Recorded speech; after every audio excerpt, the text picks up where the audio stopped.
और मैं जस्ट एक छोटी सी बात और कहना चाहूँगा कि कई बार एक सक्सेसफुल फिल्म में से एक एक्टर निकल जाता है, एक डायरेक्टर निकल जाता है, एक राइटर निकल जाता है, म्यूजिक डायरेक्टर निकल जाता है, सिंगर निकल जाता है. Sholay is one such film that every person involved with that film, either it propelled his career into another league or it made him into a star.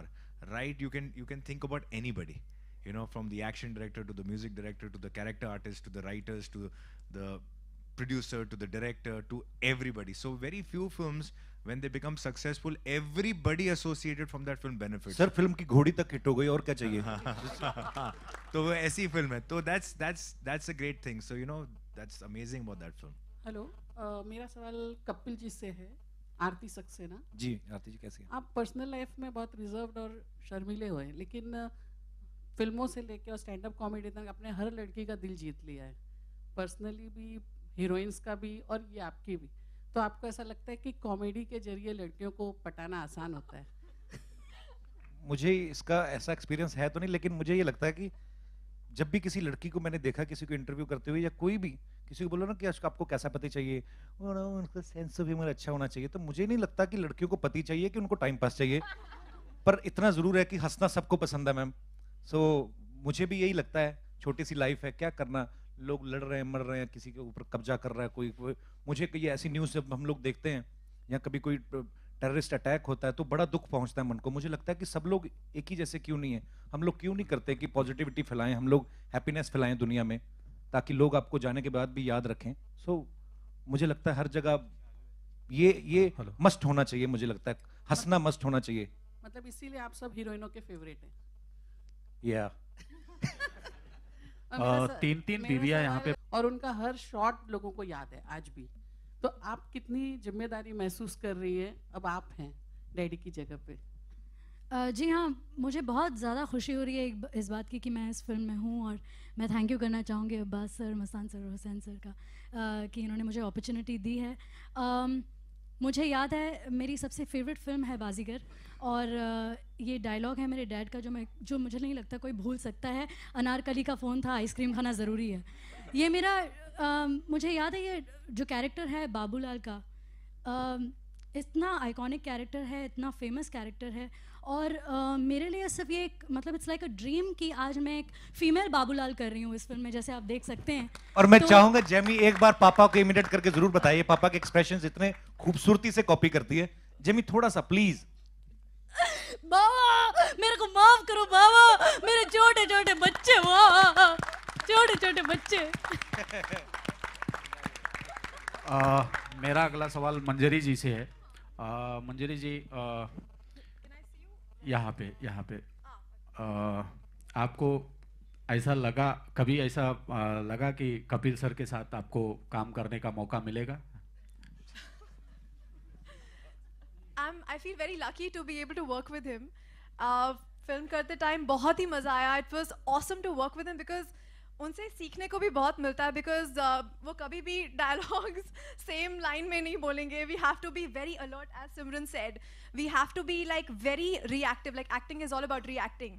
So you have to be very very sharp when you're acting with him. So बहुत ही मज़ा आया. And thank you Abbas Mastan sir कि मुझे opportunity दी आप लोगों ने कि मैं इस फिल्म में हूँ. अब्बास सर, मेरा सवाल आपसे है. आपने बहुत एक्टरों को डायरेक्ट किया है. कपिल को डायरेक्ट करते हुए कैसा लगा आपको, और कितना वो परेशान किया आपको? लेट आते थे या फ़ोन आता था या तीन बीवियों में उलझे रहते थे? कितना परेशान किया उन्होंने? क्या कहना चाहेंगे?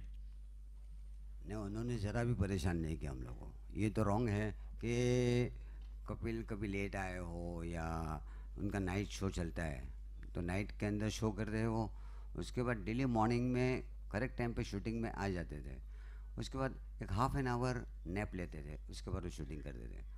एंड मैं ये बोलना चाहूँगा कि हम लोग ने हर एक एक्टरों के साथ काम किया है, तो विद डेडिकेशन. और क्या है, सब एक्टरों को हम लोग एक फ्री कर देते हैं. सब फ्री हो जाते हैं एक्टर, और उन लोग को कंफर्ट देते हैं जो, तो उन लोग कंफर्टेबल रहते हैं हमारे साथ. वैसे हम लोग ने जितनी पिक्चरें की है तो बड़े एक्टरों के साथ, ऐसा नहीं मानता हूँ कि कोई बड़े छोटे सबके साथ हम लोग ने काम किया है. तो ऐसा लगता है कि हम लोग ने कोई ऐसा कि कोई बड़ा और छोटा ऐसा समझा नहीं है, and we are very comfortable with all the actors. ये हमारी चारों लड़कियां, कपिल और मगर एक गलतफहमी है कि कपिल लेट आते थे, ऐसा कुछ भी नहीं है प्लीज़। पर मैं एक चीज जरूर शेयर करना चाहता हूँ, thank you so much Abbas भाई, ये सच्ची बात है, ये इतना कंफर्टेबल कर देते हैं एक्टर को कि कभी कभी ऐसा होता है कि बोलते बोलते कोई एक लाइन मुंह से निकल जाती है, मैं बोलता हूँ कि अब्बास भाई ऐसा बोल दूं, तो ये हमेशा ही ओपन रहे उस चीज को लेकर कि हाँ, पर हाँ विद ड्यू रिस्पेक्ट मैं उनसे हमेशा जरूर सलाह करता था कि भाई ऐसा कुछ आ रहा है। तो दूसरी बात, मैंने जब पहला फिल्म का मुहूर्त शॉट दिया था, उस समय रात हम लोग कॉमेडी नाइट्स का शूट कर रहे थे, 2-2:30 बजे मेरा पैकअप हुआ। तो जब आपके पास कम टाइम होता है सोने के लिए तो टेंशन में वो भी नींद नहीं आती, तो सुबह 6 बजे का 7 बजे का कॉल टाइम था मड में, तो मुझे टेंशन में वो जो 2-3 घंटे थे उसमें भी नींद नहीं आई। मैं पूरी रात नहीं सोया था, कॉमेडी नाइट्स का शूट किया था और 1 सेकंड भी आंख नहीं लगी। तो मुहूर्त शॉट जब आप फिल्म में देखेंगे, तो जो मैं पहला शॉट है जो शादी का, वो मैंने पूरी रात जाग के दिया था, लेकिन पता नहीं वो एनर्जी कहाँ से आ गई। मेरे ख्याल से ऊपर वाला कुछ ना कुछ तो ध्यान रखता है आपका, सो इसीलिए हम लोग पहले गणेश वंदना करते हैं। सो उस रात मैंने अब्बास भाई को बताया था, पर ये इतना कंफर्ट कर देते हैं आर्टिस्ट को कि लगता नहीं हम लोग काम पे हैं, क्योंकि मैंने टीवी पे काम किया है। पिछले दिनों एक न्यूज आई थी कि I hate the way TV works, कोई फैन के साथ चैटिंग कर रहे थे हम लोग। टीवी ने मुझे सब कुछ दिया है, बात ये नहीं है कि, लेकिन टीवी में क्या होता है कि जैसे मुझे स्लिप डिस्क हुआ फेब में, जब हम लोग गानों की शूट कर रहे थे, मैं आप सबको बताना चाहता हूँ बिकॉज बहुत सारे रूमर्स आते हैं, हम लोग कभी नहीं मिल पाते इतना यूजुअली, लेकिन मैं आपको बताना चाहता हूँ हुआ क्या था। हम लोग गाने की शूटिंग कर रहे थे फेब में, उस दौरान मुझे स्लिप डिस्क हुआ था। फिर मैं 3-4 महीने खींचता रहा अपने आप को, क्योंकि आपको you have to produce episode for the telecast, you know. अगर मैं संडे को एपिसोड मेरा जाना है तो चाहे मैं बीमार हूं चाहे नहीं हूं, मुझे करना पड़ता है। तो उस तरीके से मैंने कहा था कि ये तरीका मुझे लगता है कि ऐसा नहीं होना चाहिए, किसी आर्टिस्ट को प्रॉब्लम भी हो सकती है। सो वो आज भी मैं रिकवर कर रहा हूं, लेकिन कई लोग बोलते हैं कि अच्छा कि ये यूएस चला गया शोज करने और शो बंद किया, ऐसा नहीं है। हम लोग फेब से प्रॉब्लम हुआ था, ये फेब से जून तक खींचते रहे। फिर मैंने डॉक्टर से कंसल्ट किया, क्योंकि 1 साल पहले की कमिटमेंट थी यूएस में भी लोगों की कि हम लोग यूएस आ रहे हैं, कनाडा आ रहे हैं। सो वो लोग भी इतना प्यार करते हैं, वहाँ पे भी लोगों का पैसा लगा हुआ है। उन्होंने बड़े बड़े अरीनाज बुक किए थे, 15-15 हज़ार का क्राउड था, मंजरी मेरे साथ थी वहाँ पे। सो ये सारी चीज़ें हैं, तो मैं क्लियर करना चाहता था। अच्छा हुआ आज आपने ये सवाल पूछ लिया, तो बातों बातों में ये बात भी निकल गई। सो इस तरीके से मैंने ये बात बोली थी, बट टीवी ने मुझे बहुत कुछ दिया है और आगे भी करता रहूंगा, क्योंकि मुझे मजा आता है।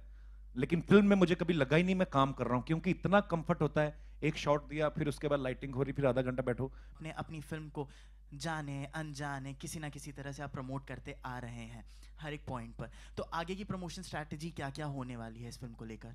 सर मैं वही सोच रहा था कि हम लोग बाकी फिल्में तो प्रमोट करते हैं, मैं अपनी फिल्म कहाँ प्रमोट करूंगा। तो सबसे पहले तो अपने शो पे भी हम लोग करते रहते हैं, तो लोगों को पता तो है हमारी फिल्म का, बिकॉज कोई भी जब फिल्म स्टार्स आते हैं तो सबके जहन में ये बात है, सबको पता है कि हम लोग फिल्म बना रहे हैं, और अब तो काफी बज़ भी हो चुका, लोगों को पता भी है।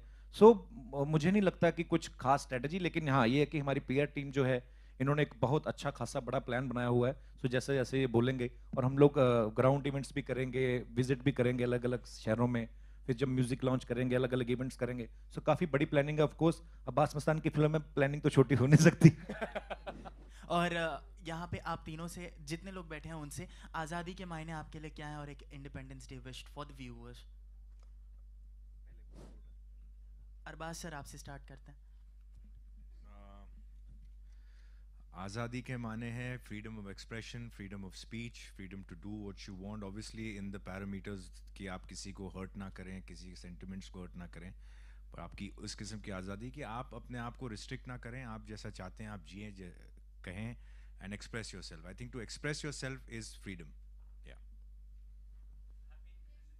Yeah, I'd like to wish everyone a very, very happy Independence Day. UK से।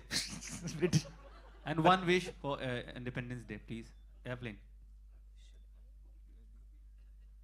जी मैम। जी हाँ। कौन?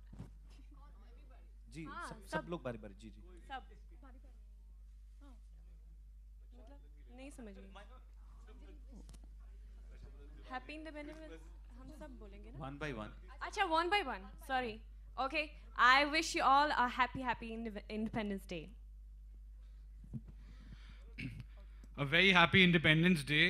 I think independence, as sir also said, as everyone's saying, it's just about expression. I think it's just be happy, and you know, happiness is the best thing, and I think everyone has a right to be happy, and everyone should be happy.